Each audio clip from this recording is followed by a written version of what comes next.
Assalamualaikum warahmatullahi wabarakatuh. Kembali lagi di channel Sukatirang. Terima kasih untuk kalian semua yang masih setia di channel ini. Semoga sehat selalu dan semoga diberi kelancaran dalam segala urusannya. Di kesempatan kali ini saya akan bawakan sebuah cerita yang berjudul Barawon. Cerita ini ditulis oleh akun KBM bernama Fatihah. Sebelum cerita ini dimulai, jangan lupa untuk like, komen, dan subscribe channel ini. Dan juga tekan lonceng notifikasinya, agar kalian semua tidak ketinggalan cerita-cerita terbaru dari kami. Tentunya tak usah berlama-lama lagi. Langsung saja kita masuk ke ceritanya.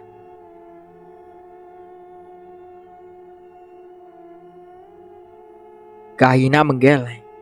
Gadis kecil itu tidak paham sama sekali apa yang dikatakan oleh ibunya. Berbaring, bentak Laksmi. Kahina yang ketakutan menuruti permintaan ibunya. Wajahnya mengeluarkan air mata, memohon belas kasihan. Mbah Kawol yang melihat adegan itu hanya berdiam diri di belakang. Ia memejamkan mata saat Lasmi mengakhiri hidup Kahina. Tidak ada suara kesakitan atau ucapan yang mengeluh sakit. Bahkan Kahina masih sempat tersenyum sebelum ajal menjemputnya. Kematian manusia tidak berdosa, tidak akan merasakan sakit. Berlaku pada semua anak kecil yang meninggal dunia sebelum masa balik. Malaikat maut akan menjemputnya dengan cara yang sangat halus. Bahkan keluarnya ruh dari tubuh seperti air yang keluar dari kendi, tanpa ada rasa sakit ataupun mengeluh. Kematian Kahina menjadi cikal bakal untuk Mbah Kawol, menidurkan dirinya selama 27 tahun di dalam tanah, dan akan terbangun kembali nanti dalam keadaan kembali muda. Usai melakukan eksekusi, Lasmi menjatuhkan pisaunya, kemudian pergi keluar dari rumah Mbah Kawol, meninggalkan jantung dan hati anaknya pada sebuah nampan. Melihat jantung dan hati Kahina, Mbah Kawol menjadi beringas. Jiwa kanibalnya bangkit kembali setelah puluhan tahun menahan diri untuk tidak menjadi seorang kanibal. Azan maghrib baru saja berkumandang. Di jalanan orang-orang desa berjalan beriringan, membawa obor sambil berteriak memanggil-manggil nama Kahina. Kahina hilang. Lasmi yang baru pulang bekerja, ketakutan sebab ia tidak sadar dengan apa yang telah ia perbuat. Saat mendengar anaknya Kahina hilang, ia pun turut mencari Kahina. Lasmi kembali datang ke rumah Mbah Kawol. Siapa? Tanya Mbah Kawol mendengar pintu rumahnya diketuk. Saya Mbah, Lasmi. Sebentar. Mbah Kawol beranjak dari dapur. Ia sedang mengulek bumbu yang ia siapkan untuk masakan. Langkah kaki yang gontai itu berjalan tertati-tati. Umurnya yang tua benar-benar telah menyulitkan aktivitasnya. Mulai dari berjalan sampai melakukan kegiatan lainnya, tidaklah mudah di usianya. Itulah mengapa Mbah Kawol sangat bercita-cita ingin kembali muda lagi. Karena ia merasa cukup tersiksa menjadi orang tua yang tidak berdaya dan miskin seperti saat ini. Suara pintu berderet saat dibuka. Lasmi, tegur Mbah Kawol. Anakku mana, Mbah? Siapa, Nduk? Kahina. Tersenyum Mbah Kawol, dan ia pun mempersilahkan Lasmi masuk. Masih belum masak. Maksudnya, Mbah? Lasmi penasaran. Lasmi yang datang padanya sejak tadi. Berbeda jauh karakternya dengan Lasmi yang datang malam itu. Wajah Lasmi malam itu terlihat kebingungan.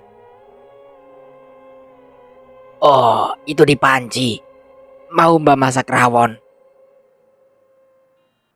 Mendengar kata mau dimasak, Lasmi terkejut. Matanya berair. Akan tetapi ia harus memastikan apakah perempuan yang dikenal warga desa sebagai perempuan gila itu hanya bercanda padanya. Itu di dapur. Lasmi langsung berjalan sedikit berlari menuju dapur Mbah Kawul.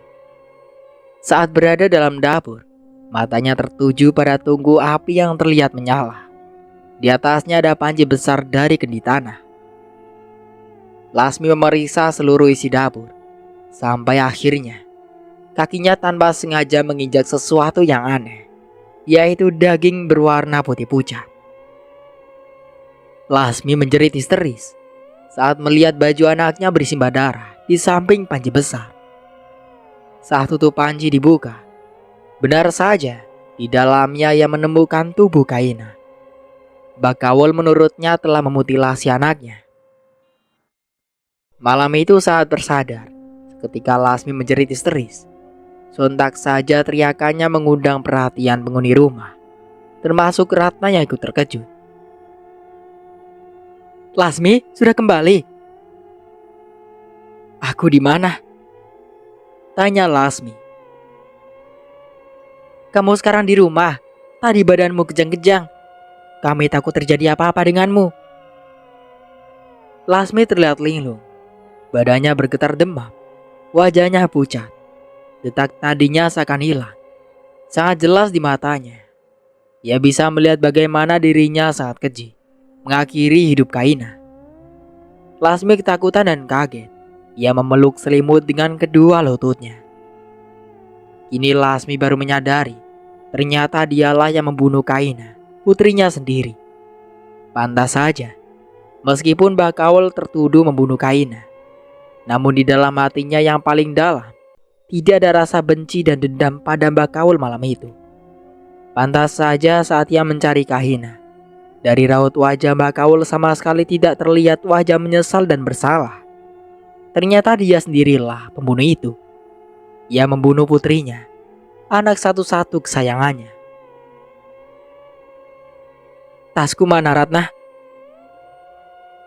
Tasmu ada di kamarku. Aku mau pulang hari ini. Tatapan mata Lasmi kosong. Yang ia lihat dan ingat hanyalah semua yang terjadi pada malam kematian Kahina.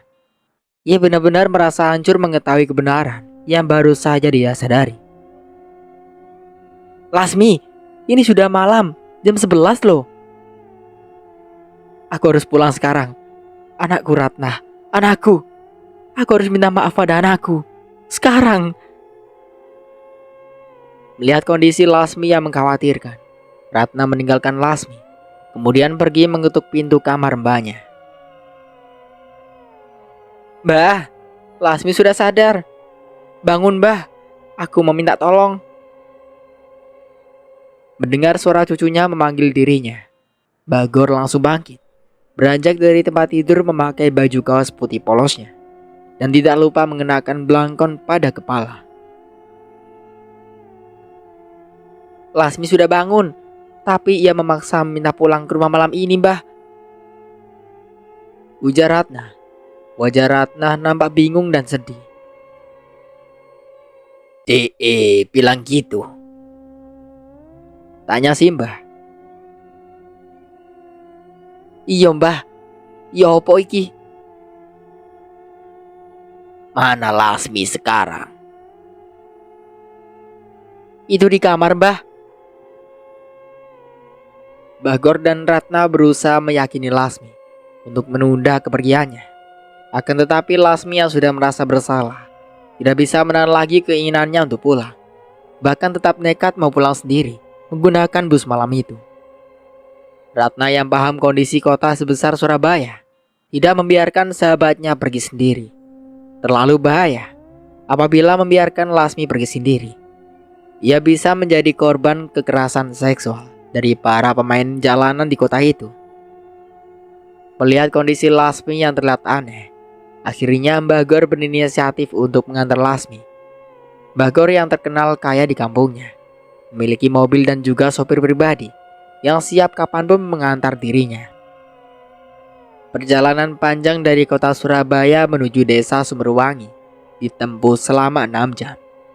Sepanjang jalan Ratna tidak henti-hentinya memeluk sahabatnya, berusaha membesarkan hati sahabatnya. Sejak sadar, Selama di perjalanan, Lasmi terus membisu. Ia tidak mau menceritakan semua yang dilihatnya dalam perjalanan Rogo Sukmonya. Ratna yang penasaran mencoba mencari tahu jawaban pada Bagor.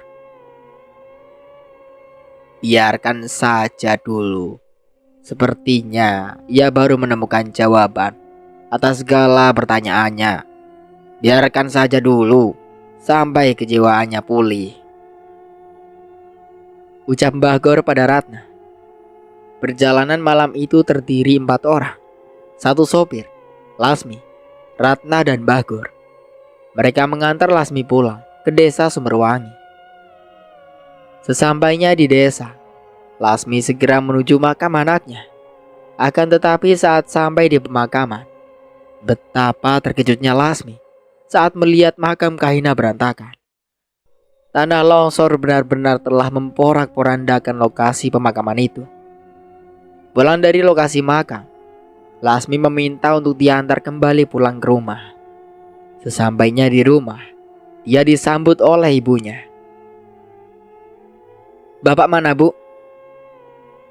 "Bapakmu masih di kamar, Nduk. Lagi tidur." "Aku mau ketemu Bapak," ucap Lasmi. Ia bergegas masuk ke dalam kamar bapaknya. "Monggo masuk," sahut Ibu Lasmi pada Bagor dan Ratna. "Iya, Bude," sahut Ratna. 2 cangkir gelas bersama dengan 1 teko air kopi disuguhkan ibunya Lasmi pada 2 orang tamu yang datang bersamaan dengan Lasmi. Demi menyambut tamunya, Ibu Lasmi hanya berdiam di ruang tamu. Ibu Lasmi mencoba membuka percakapan, walaupun hanya berbahasa basi. Sedangkan dari dalam kamar, terdengar samar-samar suara Lasmi berteriak. "Harusnya Bapak membiarkan Lasmi mati, bukannya menjadikan adik-adik Lasmi tumbal ilmu hitam Bapak." "Duk, jaga ucapanmu," bentak Lemin. "Bapak membunuhku. Bunuh, Pak. Harusnya dulu aku dibiarkan mati saja. Sakit Pak hati Lasmi setelah mengetahui semua rahasia keluarga kita." Merasa tidak nyaman dengan keributan yang terjadi di dalam kamar, Ibu Lasmi pamit untuk melihat Lasmi dan suaminya yang sepertinya sedang terlibat dalam pertengkaran hebat. "Mohon maaf, saya tinggal sebentar." Bagor dan Ratna pergi, meninggalkan rumah Lasmi. Mereka tidak nyaman berada di rumah Lasmi. Bahkan saat mereka pergi, tidak ada yang satupun penghuni rumah yang menyadari kepergian mereka. Rasanya tidak nyaman untuk terlibat terlalu jauh dalam urusan rumah tangga orang lain, ucap Bagor yang duduk di kursi tengah dengan Ratna tujuhnya. "Nanti sampai jembatan Jepang stop ya Tarsono. Aku mau ketemu temanku," pinta Bagor pada supirnya. "Enggak, Pak De." "Loh, Mbak tahu lokasi desa ini?" tanya Ratna penasaran. "Tahu, Nduk. Dulu Mbak waktu masih muda sempat 7 bulan tinggal di desa ini. Mbak dulu sempat belajar ilmu pada seseorang di sini." "Oh alah, pantesan aku kok heran Mbak iso ngerti nama jembatan Jepang barang." Tersenyum Bagor, matanya memandangi jalanan. "Kapan janjiannya, Mbah?" "Dulu, 40 tahun yang lalu." "Hah? Mbah serius?" "Iya, Mbak serius." Iki lho, kaya wong Arab ketemu mantan kekasih ae." Mendengar kelakar cucunya, Bagor tertawa lucu. Apa yang baru saja dikatakan Ratna membuat ia menjadi terhibur. "Bukan, Duk. Dia itu sebenarnya guru Mbah. Dan dialah yang membuat keluarga kita bisa memiliki segalanya." Biyen kita itu miskin, Duk. Mau makan saja susah. Meski ngemis-ngemis kerjaan sama tetangga biar bisa dapat beras. Kalau ketemu teman masih muda, kapan janjiannya? Memang temannya Mbah itu tahu gitu? Wajah Mbah kan dulu terakhir kesini waktu Mbah masih muda. Mbak 40 tahun yang lalu udah janjian ketemuan sama dia di jembatan Jepang jam 8 pagi. Ratna merasa bingung. Sebenarnya ia tidak bisa mencerna apa yang dikatakan oleh mbahnya. Mana bisa janjian sejak 40 tahun yang lalu dengan seseorang di tempat yang lama tidak pernah dikunjungi. Bertemu pun terakhir 40 tahun yang lalu. Pertanyaannya dalam hati Ratna hanya dua. Kalaupun yang bersangkutan masih ingat mereka membuat janji bertemu jam 8 pagi. Dan kalaupun ingat apa iya temannya masih hidup. Jalanan yang terjal serta berbatu membawa mobil mereka ke jalan tempat dijanjikan oleh Bagor. Kamu pernah ke desa ini? Sudah berkali-kali Mbah. Waktu masih sekolah dulu sering nginep di sini, di rumahnya Lasmi. Sudah tahu sekarang jembatan Jepang? Wes Vero, tahu dari Lasmi cerita. Mangkane dinamai jembatan Jepang. Turune tentara Jepang pernah dipantai di sini. Mayatnya dibuang di jembatan itu. Sampai-sampai nggak ada yang berani lewat jembatan itu kalau malam hari. Katanya sih jembatannya angker. Oh alah, cucuku ternyata lebih tahu sejarahnya. Suasana pagi yang asri disambut panorama alam yang indah. Sawah-sawah terhambar luas di sepanjang mata memandang. Itu Lasmi kira-kira kenapa ya Mbah? Aku kok tiba-tiba kepikiran DE.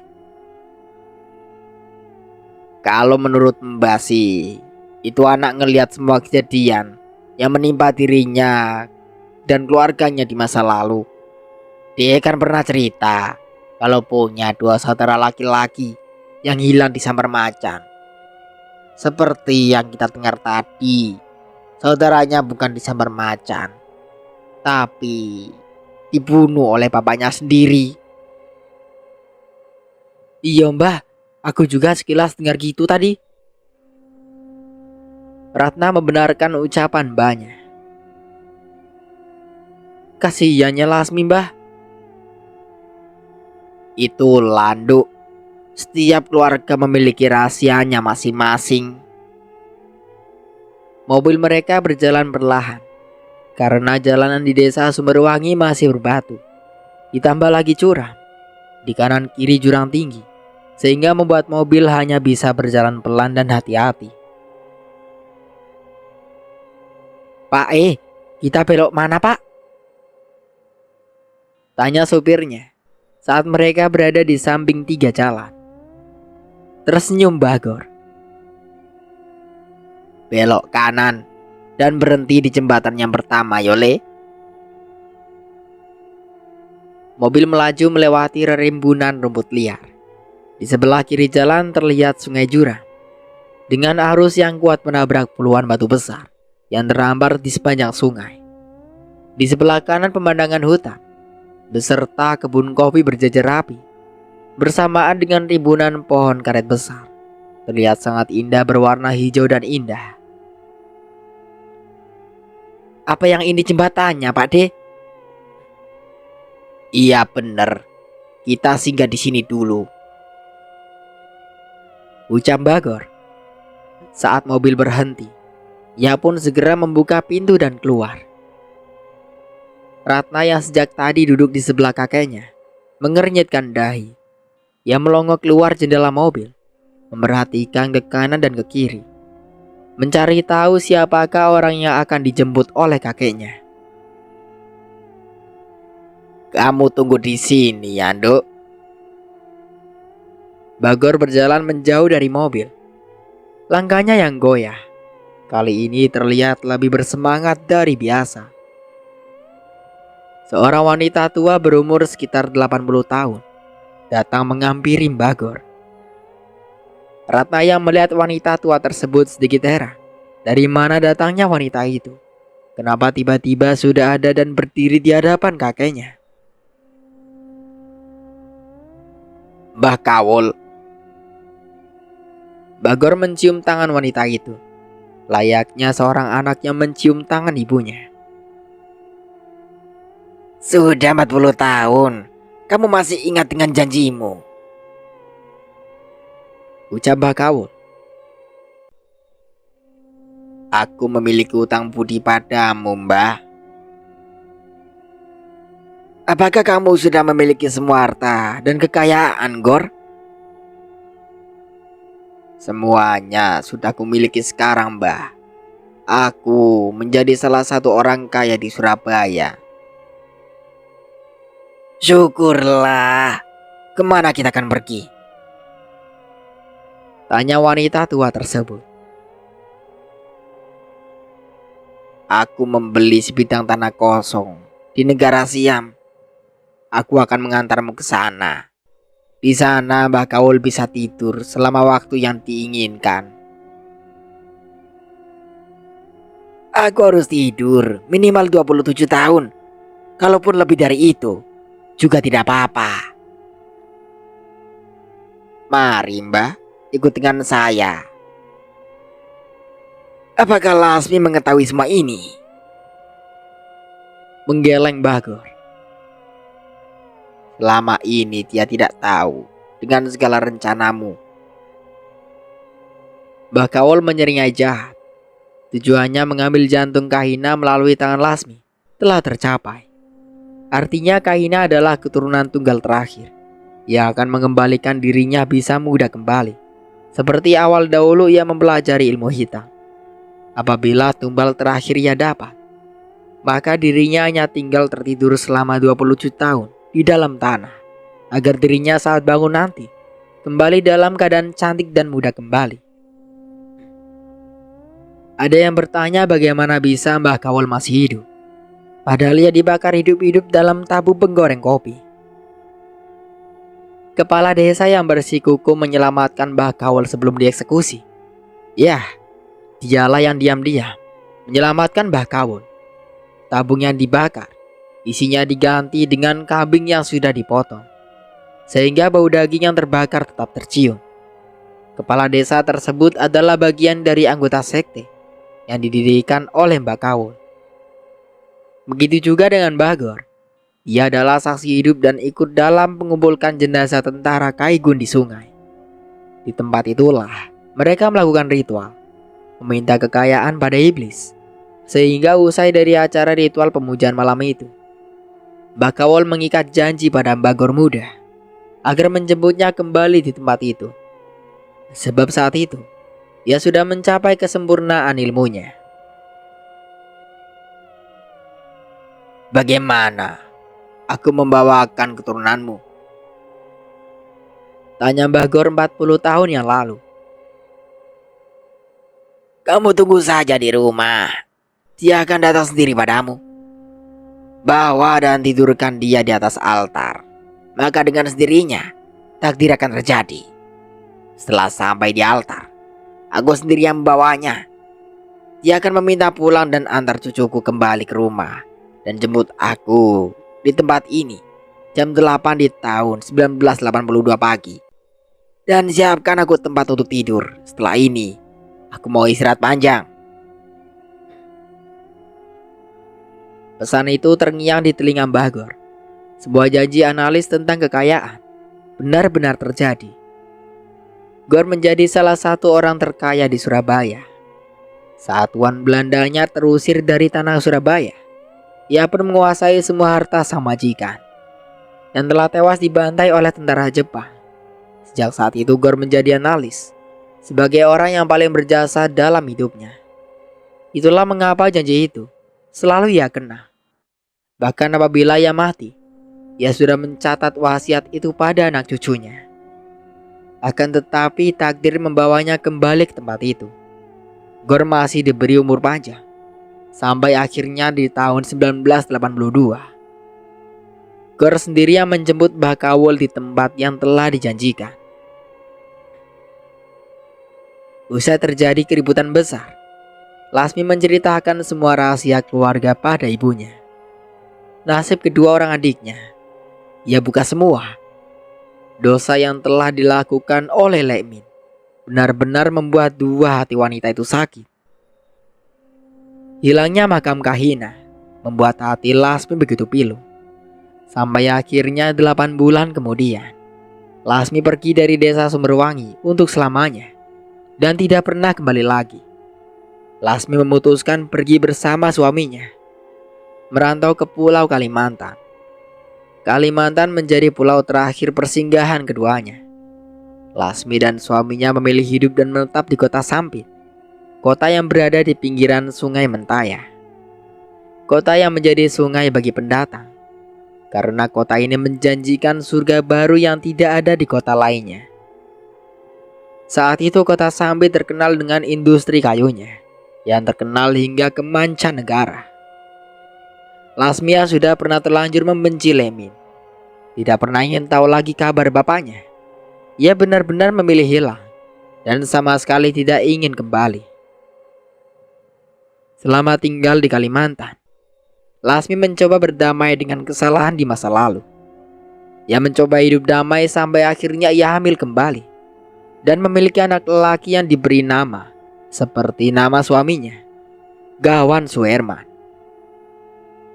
6 tahun kemudian, Lasmi meninggal dunia. Sampai meninggal, Lasmi masih menyembunyikan rahasia tentang kematian Kahina pada suaminya. Sedangkan Mbah Kawul memilih untuk tinggal di negara Thailand. Di sana ia mencoba menjadi orang biasa. Sampai akhirnya tiba masa Mbah Kawul meminta pengikutnya menguburkan dirinya ke dalam tanah sedalam 3 meter. Mbah Kawul meminta untuk dikubur hidup-hidup. Tahun 2020, pemerintah kota kerajaan Bangkok dihebohkan pada sebuah penemuan jasad wanita muda. Jasad tersebut tidak sengaja ditemukan di lokasi proyek pembangunan apartemen. Mayat wanita yang diperkirakan berusia 25 tahunan tersebut dibawa oleh sejumlah polisi menuju ruang otopsi. Akan tetapi, para petugas otopsi yang coba menyelidiki kasusnya ditemukan dalam keadaan meninggal gantung diri di sebelah jenazah. Ada yang aneh dengan jenazah yang ditemukan petugas di pinggiran kota Bangkok semalam. Seorang petugas dari bagian kriminal melaporkan pada kepala kepolisian setempat. Anehnya pada bagian yang mana? Mayat itu seperti orang yang sedang tertidur. Tetapi saat diselidiki secara mendalam, tidak ditemukan tanda-tanda kehidupan. Artinya, petugas kepolisian di bidang kriminal tersebut hanya menggeleng kepala. Coba lakukan penyelidikan kembali.